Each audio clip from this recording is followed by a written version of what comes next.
నమస్తే. Welcome to our channel. Senior journalist Damu Balaji గారున్నారు. వారితో మాట్లాడదాం. సార్ నమస్తే సార్. నమస్తే. సార్ ఎప్పుడు వివాదాల్లో ఉండే రామ్ గోపాల్ వర్మ ఏడ్చాడు అనే న్యూస్ వచ్చింది సార్. అది కూడా ఆయన చాలా పెద్ద ట్వీట్ చేశారు. అసలు ఆ ట్వీట్‌లో ఏముంది సార్? ఎందుకని ఏడ్చాడు రామ్ గోపాల్ వర్మ? రామ్ గోపాల్ వర్మ ట్వీట్ ఇప్పుడు దేశవ్యాప్తంగా సంచలనం అవుతుంది. ముఖ్యంగా సోషల్ మీడియాలో బాగా వైరల్ అయింది. హ్మ్. ఎందుకంటే ఆయన ఏడవడం లేకపోతే బాధపడడం ఎప్పుడు చూడలేదు ఎవరు. అవును సార్. సో అందువల్ల ఆయన ఏడుస్తున్న విజువల్ కూడా ఎక్కడా రాలేదు. హ్మ్. ఆయనే చెప్పుకున్నాడు ట్వీట్‌లో. ఓకే. అదేంటంటే సందర్భం ఏందంటే మనకి 'సత్య' సినిమా ఆయన హ్మ్. అంటే top Indian all time top సినిమాలలో అది ఖచ్చితంగా టాప్ 100లో 'సత్య' సినిమా ఉంటుంది. అవును సార్. చాలా మంది వేసిన లిస్టులలో రామ్ గోపాల్ వర్మ సినిమాలు కనీసం 3 ఉంటాయి.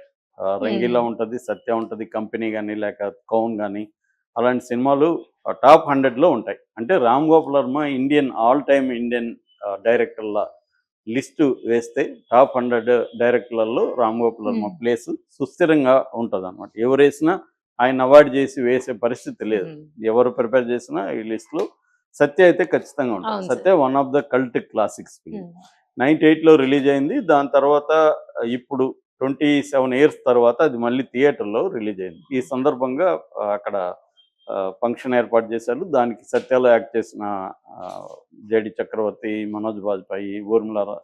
మతోంద్కర్' వీళ్ళందరూ వచ్చారు. 'రామ్ గోపాల్ వర్మ' కూడా పోయాడు. ఆ థియేటర్‌లో సినిమా చూసిన తర్వాత తాను బిగ్గరగా ఏడ్చేశాను. అందరూ చూస్తున్నారని కూడా నేను పట్టించుకోలేదు. నేను హ్మ్. ఏడ్చేశానని ఆయన రాసుకున్నాడు. సో, ఎందుకు ఏడ్చాననేది కూడా ఆయన ఎక్స్‌ప్లెయిన్ చేశాడు. హ్మ్. ఎందుకు ఏడ్చానంటే, ఆ సినిమాలో ఉండే ట్రాజెడీ కోసం నేను ఏడవలేదు. అది కూడా ఉండొచ్చు కారణం. కానీ నా జర్నీని తలుచుకొని నేను ఏడ్చాను. అంటే ఇంత గొప్ప సినిమా తీసేయి నేను తర్వాత ఎందుకిలా అయిపోయాను? ఎందుకిప్పుడు పిచ్చి సినిమాలు తీస్తున్నాను? ఆహ్, ఈ సినిమా ట్రెండ్ సెట్టరు. ఎంతమందికో ఇన్‌స్పిరేషను. అలాంటిది నాకెందుకు ఒక బెంచ్ మార్క్‌గా లేకుండా పోయింది. సో, హ్మ్. 'సత్య' రిలీజ్ అయినాక నన్ను నెక్స్ట్ సినిమా నువ్వేం తీస్తున్నావు అని ఎవరు కూడా అడగలేదు. 'గాడ్ ఫాదర్' తీసిన తర్వాత 'కొప్పోలో'ని అడిగారు. ఆయన కొద్దిగా కంగారు పడ్డాడు. నెక్స్ట్ ఏం చెప్పాలనేది. కానీ నన్నెవరు కూడా అది అడగలేదు. నాకు ఏమైందంటే 'సత్య', 'రంగీలా' లాంటి హిట్‌లొచ్చిన తర్వాత ఆహ్, ఆ సక్సెస్‌కి నేను లొంగిపోయాను. హ్మ్. లొంగిపోయి నా కళ్ళు బైర్లుగమ్మిపోయాయి. దాంతో నాకు దిక్కుతోచక నాకు ఇష్టం వచ్చిన పిచ్చి సినిమాలు తీశాను. టెక్నాలజీతో భయపెట్టాలని చూశాను. సో, ఇలాగ అంటే నేను పనికిమాలిన సినిమాలు తీశాను తర్వాత. అందులో కొన్ని హిట్ అయ్యుండొచ్చు. కానీ నేను 'సత్యా'ని ఒక బెంచ్ మార్క్‌గా తీసుకోను. హ్మ్. ఇప్పుడు గాని నాకు కుదిరితే నేను వెనక్కెళ్తే టైంలో, నేను తీసే ప్రతి సినిమాకి ముందుగా 'సత్యా'ని చూసి ఇలా తీయాలి మనం. అంటే ఈ స్థాయిలో 'సత్య' లాంటి సినిమా అదే అని సార్. కాదు. హ్మ్. ఆ అదొక బెంచ్ స్థాయిలో. మార్క్‌లా. హ్మ్. ఇటువంటి ఒక గొప్ప సినిమా నేను తీయాలి అని నేను ఒళ్ళు దగ్గర పెట్టుకొని చేసేవాడిని. బట్ అది కుదరదు కాబట్టి ఇప్పుడు నాకు ఎంత టైం ఉందో తెలీదు. నాకు మిగిలిన టైంలో నేను మంచి టైములు, మంచి సినిమాలు తీస్తానని నా కన్నీళ్ల మీదుగా నేను ఒట్టేసుకున్నా. నాకు ఓహ్! నేను అనేది ఆయన ప్రధానంగా చెప్పాడు. ఇది మిగతా డైరెక్టర్లకు కూడా హెల్ప్ అవుతుంది. ఎవ్రి ఫిల్మ్ మేకర్‌కి ఇది ఒక వేకప్ కాల్‌గా పనిచేస్తుంది. ఆహ్, ఎందుకంటే మనం కేర్‌లెస్‌నెస్‌లోకెళ్ళిపోతాం. ఒక క్లాసిక్ తీసిన తర్వాత మనం అలా మారిపోతాం. అట్లా మారకుండా ఉండాలంటే మన సినిమానే మనకు ఒక బెంచ్ మార్క్‌గా పెట్టుకొని మనం జాగ్రత్తగా చేయాలి. లక్ష్యం లేకుండా నా ప్రయాణం జరిగింది. సో, అని ఆయన చెప్పుకుంటూ వచ్చాడనమాట. సో, ఇందులో ఓహ్, ఆయన దాని మీద రియాక్షన్స్ చూస్తే రకరకాలుగున్నాయి. హ్మ్. ఇది ఎప్పుడు టైమింగ్‌ని బట్టి మనం అనొచ్చు. వోడ్కా తాగి పెట్టాడా? తాకబెట్టాడా? సో, మార్నింగ్ పెట్టాడంటే వోడ్కా తాగలేదులే. హ్మ్. నిజమే అయ్యుండొచ్చని కొంతమంది. లేదు ఇది ఈయన ఏదో ట్రాప్ ఏస్తన్నాడు. ఎవరినో హ్మ్. పెద్ద హీరోని డేట్లు అడగడం కోసం, నేను 'సత్య' లాంటి మంచి సినిమా తీయిస్తానని మళ్ళీ నమ్మించడం కోసం ఒక ప్లాన్ ఏస్తున్నాడు. హ్మ్. అందుకని ఈ డ్రామా ఆడుతున్నాడు. నిజంగా ఏడ్చుంటే ఆ విజువల్ ఉంటే మాకు అర్థమవుతుంది. సో, ఇదొక ట్రాప్ వేస్తున్నాడు. ఎ ఎందుకంటే ఆయనిప్పుడు ఆల్ టైమ్ లోలో ఉన్నాడు. ఎవడు పెట్టుబడి పెట్టట్లేదు. డబ్బులు లేవు. లాస్ట్ ఇయర్ అంటే జగన్ డబ్బులతో ఆయన ఛానెల్ నడిపాడు. సినిమాలు వచ్చాయి. హ్మ్. 'వ్యూహం' అట్లాంటివి. ఇప్పుడు ఏమి లేదు.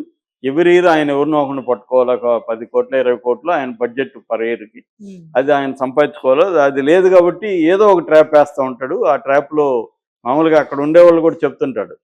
వలలు ఆహా! ఇసురుతుంటాడు. ఏ హ్మ్. వలలో ఏది చేప పడితే ఆ రోజు ఆ వంటుంటది. హ్మ్. మాకు గూడా తెలీదు అని. సో అలాంటి అనేక వలలు ఇసురుతూ ఉంటాడు. ఆయన ఎక్స్‌పర్ట్ దాంట్లో. ఇది కూడా అలాంటి వలే. పెద్ద హీరోలు డేట్లు ఇస్తే ప్రొడ్యూసర్లు డబ్బులు పెడతారు కాబట్టి, పెద్ద హీరోలు డేట్లు ఇవ్వాలంటే ఈయన్ని నమ్మాలి. మళ్ళీ అవును సార్. సత్య తీస్తాడేమో, మళ్ళీ కంపెనీస్ తీస్తాడేమో, రంగీలా తీస్తాడేమో నమ్మితే కదా ఇస్తారు. ఈయన ఏదో వ్యూహాలు తీస్తుంటే ఎవడిస్తాడు? అందుకని ఈ ట్రాప్ వేస్తున్నాడని కొంతమంది కామెంట్లు చేస్తున్నారు. కొంతమందేమో కుక్కతోక వంకర్రా బాబు నువ్వు నువ్వు ఇంక మళ్ళీ సత్యాలు ఎప్పుడు తీస్తావు? నువ్వు ఐస్ క్రీములు, వ్యూహములు ఇవి తీసుకుంటా ఉండాల్సిందే అని కొంతమంది కామెంట్లు చేస్తున్నారు.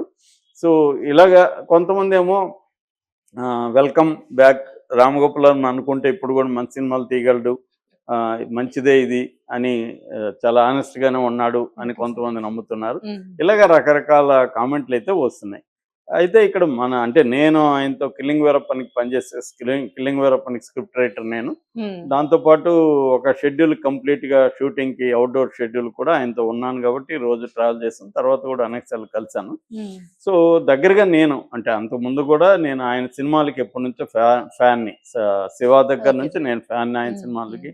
సత్య నేను అనేక సార్లు చూశాను. నాకు Satya one of my favourite films అది. సో అయితే ఆయనతో మీ ఎక్స్‌పీరియన్స్ ఎలా ఉండేది సార్? అది తర్వాత చెప్తా ఈ టాపిక్ అయిపోయినాక. సో ఆల్రెడీ చెప్పాను కూడా అవునా? కొన్నిసార్లు. సో ఇప్పుడేందంటే నేను చూసిన రామ్ గోపాల్ వర్మ ఏందంటే ఆయనకి అపారమైన సినిమా నాలెడ్జ్ ఉంది. కొన్ని సినిమాలని ఆయన షార్ట్ టు షార్ట్ చెప్పగలడు. మెమరీ విభత్సమైన మెమరీ ఉంటుంది. పేజెస్ ఆయన చెప్పేయగలడు మనకి. బుక్ కూడా అంత మెమరీ ఉంటుంది. ఆయన కూడా నాతో అన్నాడు చాలాసార్లు, నా మెమరీని చూస్తే నేనే షాక్ అవుతాను అన్నాడు. అది వాస్తవం. అంత మెమరీ ఉంటుంది. ఆ కైండ్ ఆఫ్ నాలెడ్జ్ ఉంటుంది ఆయన సినిమా మేకింగ్ మీద కానీ, ఆర్టిస్ట్ పెర్ఫార్మెన్స్ మీద కానీ ఆయన కొన్ని సార్లు చెప్తుంటాడు. అవి వండర్ఫుల్గా ఉంటుంది అనమాట. అంటే ఒక లెసన్ లాగా ఉంటుంది, ఎక్స్పీరియన్స్ చెప్తాడు. కాబట్టి ఆయనకి ఇది ఉంది. కాకపోతే ఆయన ఎక్కడ మిస్ అయ్యాడంటే దాని మీద ఆయనే ఒప్పుకున్నట్టుగా ఈ సినిమాలో ఆయనకు ఒక బెంచ్ మార్క్ పెట్టుకోలేదు, ఒక గోల్ పెట్టుకోలేదు. నేను గ్రేట్ సినిమాలు తీయాలని పెట్టుకోలేదు. ఎప్పటికప్పుడు ఏంటంటే రియాక్ట్ అవ్వడం మొదలు పెట్టాడు. ఏదో వచ్చింది ఈ డబ్బులు సర్వైవల్ మోడ్లోకి వెళ్ళిపోయాడు. సర్వైవల్ మోడ్లోకి కాకుండా ఈ ప్రపంచంతో గొడవ పడ్డానికి వెళ్ళిపోయి ఈ ప్రపంచాన్ని ఏదో విన్ అవ్వాలన్న ఒక లక్ష్యంలోకి వెళ్ళిపోయాడు. అంటే నేను రామోయిజం, నేను ఫిలాసఫర్, ఎవడు ఇక్కడ ఈయన ఫిల్మ్ మేకర్, బేసిక్గా ఫిల్మ్స్ తీయాలి. అది వదిలేసి ఇవన్నీ వచ్చాడు. రెండోది రామోయిజం, రాము ఒక గ్రేట్, ఈ సెల్ఫ్ లవ్ లో సెల్ఫ్ సెంట్రిక్ మనిషి అయిపోయాడు. నీ సినిమా మాట్లాడాలి కానీ నువ్వు మాట్లాడకూడదు అన్న ఒక దీన్ని ఆయన పక్కన పెట్టేసి సినిమా మాట్లాడడం మానేసింది. ఈయన మాట్లాడడం అనేది ముందుకు వచ్చింది. సినిమాలు మాట్లాడడం అవి సైలెంట్ అయిపోయినాయి. అవి సినిమా చూస్తే ఏమి మాట్లాడవు, పరమ బోరింగ్ గా ఉంటుంది. ఈయన లౌడ్గా మాట్లాడడం, ప్రతి చిన్న యూట్యూబ్ ఛానల్ కూడా ఇంటర్వ్యూలు ఇవ్వడం, గంటలు ఇంకా అమ్మాయిలతో డ్రామాలు చేయడం, ఇవన్నీ అయిపోయేసరికి జనాలకి, ఆయనకి అభిమానులకు కూడా ఏంది రామ్ గోపాల్ వర్మ ఎవరు, ఎందుకంటే అక్కడ పెట్టుకున్నారు, ఈయనేమో నేను అక్కడున్న నా ఇష్టం ఎక్కడ ఉంటానంటాడు, ఏంటిది అని పక్కన పెట్టేశారు.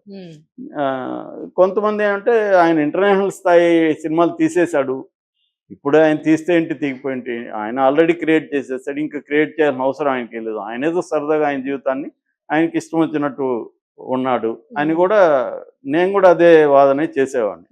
ఆల్రెడీ క్లాసిక్స్ తీశాడు, మనం ఇంకా ఎందుకు తీయాలి, ఆయన వేరే వాళ్ళు తీయండి, ఆయన మీద ఎందుకు ప్రెజరు, ఆయన ఇష్టం వచ్చినట్టు ఆయన ఉంటాడు, తప్పే ఉండేది, అదే నా వాదన కూడా. కాకపోతే ఇప్పుడు ఆయన రియలైజ్ అయ్యాడా తెలియదు. నేను కిల్లింగ్ వీరప్పనికి కూడా ఆయనకి నేను సలహా ఇచ్చింది ఏంటంటే, సార్ మీరు చిన్న సినిమాలు తీయకండి, ఎందుకంటే ఆయనకి ఇండియా లెవెల్లో ఏ పెద్ద ఆర్టిస్టులు అయినా డేట్స్ ఇస్తారు ఇప్పటికి కూడా. కాబట్టి మంచి పాన్ ఇండియా కైండ్ ఆఫ్ సినిమాలు, ఒక డిఫరెంట్ సినిమాలు, ఈ కైండ్ ఆఫ్ కాదు, కమర్షియల్ కాకుండా ఒక బ్లడ్ డైమండ్ అలాంటి ఎగ్జాంపుల్స్ చెప్పాను నేను. చాలా సబ్జెక్టులు ఉన్నాయి రియలిస్టిక్ గా, అవి మీరు కొంత బడ్జెట్ పెట్టుకొని తీయండి, ఒక మినిమం 10 కోట్లు 20 కోట్ల సినిమాలకి వెళ్ళండి, చిన్న వాటికి వెళ్ళొద్దు అని నేను చెప్పాను కూడా. ఆయన కూడా అన్నాడు కూడా, నేను కొంత నక్సలైట్ బ్యాక్ డ్రాప్ లో కూడా బ్లడ్ డైమండ్ లాగా తీయచ్చని ఒక బుక్ కూడా ఇచ్చాను, అది తీసుకున్నారు, అలాగా ఉన్నాడు. కానీ మళ్ళీ ఆయన దీనికి వచ్చేసాడు, రిమోట్ మోడల్, మళ్ళీ చీప్ రాజకీయాలు, ఆయనకి రాజకీయాలు బేసిక్ ఇంట్రెస్ట్ లేదు కానీ దీనికి వచ్చేసాడు. సో అదేంటంటే ఆయనకి ఇంట్రెస్ట్ పోయింది, ఫోకస్ పోయింది. ఆయన ఎక్కడ ఒక సీన్ మీద స్క్రిప్ట్ అప్పుడు ఒక సీన్ మీద 10 నిమిషాలు కూర్చోడు. అంటే నేనేందంటే ఆయన కన్విన్స్ చేయడానికి నేను గట్టిగా ట్రై చేసేవాడిని, నేను ఆయనతో విభేదించేవాడిని చాలా వాటిలలో. అలాగే అందరూ ఉండరు రైటర్లు, రైటర్లు ఏంటంటే ఈయన ఏం చెప్తే అది రాసి చేస్తారు. ఎందుకంటే ఈయన ఫస్ట్ ఆఫ్ ఆల్ డబ్బులు ఇవ్వడు ఎవరికి, ఉమ్, టెక్నీషియన్లకి డబ్బులు ఇవ్వనప్పుడు ఎందుకు పని చేస్తారు? ఉమ్, అవును సార్. సో ఇవన్నీ మారాలి. ఆయన మంచి టీమును పెట్టుకోవాలి, మంచి రైటర్ ఉండాలి, లేకపోతే రైటర్స్ టీం ఉండాలి. వాళ్ళకి మినిమమ్ ఎంతో కొంత అసలే డబ్బులు ఇవ్వకుండా ఎందుకు పని అవును చేస్తారు? సార్. ఎవరి సమస్యలు వాళ్ళది కదా. సో డబ్బులు ఇవ్వాలి, మంచి ఆర్టిస్ట్ని పెట్టుకోవాలి. సంవత్సరానికి ఒకటో రెండో తీసిన ఒక డీసెంట్ ఫిల్మ్ తీయగలడు ఆయన. ఇప్పటికే అన్ని క్యాపబిలిటీస్ ఉన్నాయి. రామ్ గోపాల్ వర్మ చేయలేడు, జ్యూస్ అయిపోయింది, అవన్నీ అబద్ధాలు. ఆయన సీరియస్గా అనుకుంటే బ్రహ్మాండంగా చేయగలడు. ఎందుకంటే కిల్లింగ్ వీరప్పన్లో ఆయన వర్క్ నేను దగ్గరుండి చూశాను. Okay sir. ఆయన చాలా హార్డ్ వర్క్ చేసి చూశాడు. 24 అవర్స్ దాంట్లోనే ఉన్నాడు ఆయన కిల్లింగ్ వీరప్పన్ సబ్జెక్ట్లోనే. 4 గంటలకు, మార్నింగ్ 4 గంటలకు కూడా శివరాజ్ కుమార్తో డిస్కషన్లు. అట్లా మేమైతే రోజు షూట్ అయినాక నేను ఈయన అలెన్ అమెన్ అని స్టంట్ మాస్టర్, మేము ముగ్గురం కూర్చొని నెక్స్ట్ తీపోయే సీన్ల మీద డిస్కస్ చేసేవాళ్ళం. చాలా ఫోకస్డ్ ఉంటాడు అనుకుంటే, అనుకోకపోతే అసలు ఉండడు అనమాట. కాబట్టి ఇప్పుడు నిజంగా ఇది ఏమన్నా ఈ కన్ఫెషన్ అనేది నిజమైతే నాకు కూడా డౌట్ ఏముంది నిజమా ఇదని. ఒకవేళ నిజమైతే మాత్రం ఖచ్చితంగా ఆయన నుంచి మంచి సినిమాలు మనం ఆశించవచ్చు. లేదు ఇది కూడా ఒకటి మెట్టవేదాంతం అంటారు, ఒక్కోసారి మనకు అలాంటి ఫీలింగ్ కూడా వస్తుంది. ఆ టైంలో ఏదన్నా చనిపోయినప్పుడు, ఏదన్నా ట్రామా జరిగినప్పుడు వస్తుంది, మళ్ళీ మామూలు అయిపోతాం. అలాగా ఈయన ఏమన్నా టెంపరీగా ఇలా ఫీల్ అయ్యి నిజంగా ఏడ్చుండొచ్చు, కన్నీళ్ళు వచ్చుండొచ్చు. ఎందుకంటే ఒక గొప్ప క్లాసిక్ మనమే తీసాము, మళ్ళీ ఇలాగ అయిపోయినామే, మన జర్నీ ఏంటి అనేది ఆయనకు ఉండొచ్చు. సెల్ఫ్ ఇంట్రాస్పెక్షన్ అనేది ఎవరికైనా ఉంటుంది. అలాంటి ఆయన ఫిలాసఫీ అంతా బాగా చదువుతాడు కాబట్టి ఆయనకి సెల్ఫ్ ఇంట్రాస్పెక్షన్ ఖచ్చితంగా ఉంటుంది. కాకపోతే ఆయన నెగ్లెక్ట్ చేసుకుంటూ తన మాట తనే వినకుండా వెళ్ళిపోయి వచ్చాడు. ఇప్పుడు ఆయన అనుకున్నాడు కాబట్టి ఖచ్చితంగా చేయగలడు. మరి చేస్తాడా లేదనేది చూడాలి. చేస్తే మంచిది, చేస్తాడని మనం ఆశించాలి. చేస్తే మంచిది కూడా. ఎందుకంటే ఆయన అనేక విషయాల్లో రెవల్యూషన్ తీసుకొచ్చాడు. ఒక 60 మందికి పైన డైరెక్టర్లు ఇంట్రొడ్యూస్ చేశాడు, 100 మంది టెక్నీషియన్ని అందించాడు. ఆయన ఒక రెబల్ ఫిల్మ్ మేకింగ్ లో ఒక రెబల్ గా ఆయన ఉన్నాడు. ఒక డిఫరెంట్ ఫిల్మ్స్ ని ఆయన తీసుకొచ్చాడు. సో ఆయన మళ్ళీ చేయగలడు కూడా. ఎందుకంటే ఆయనకి 60+ ఆయన ఫిట్ గా ఉన్నాడు. ఇంకా 94 ఇయర్స్ క్లింట్ ఈస్ట్వుడ్ మొన్ననే ఒక సినిమా జూరర్ 2 అనేది తీశాడు. 94 ఏళ్ళు ఆయన.